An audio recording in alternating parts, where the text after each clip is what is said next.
Hey guys, here's a quick tip for you. Do you know that sometimes for most artists, the reason why they're unable to get that reflection or shine from their artwork is because they don't normally create a mid-tone in their paper.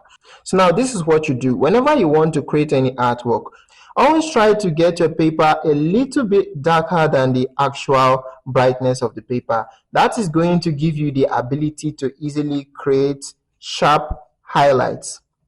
Now, these two papers you are seeing has the same brilliance. The reason why this one's looking a little bit darker than this, it's because I shaded this surface to gain a little bit of darkness. Now, that gives me the ability to create those sharp highlights that enable me get that realism I want for my drawing. So that is one way you can start creating very realistic artwork. Now, as you can see over here, I just pushed this artwork upward. And these light tones you are seeing in this artwork, comparing to this guy, is as the same as this area. The reason why you are seeing this as a little bit darkened out is because we are having much brighter values. So you always want to blend out the entire paper to attain a little bit of darkened value so you can easily create sharp highlights that can enable you create realistic reflections in your drawing.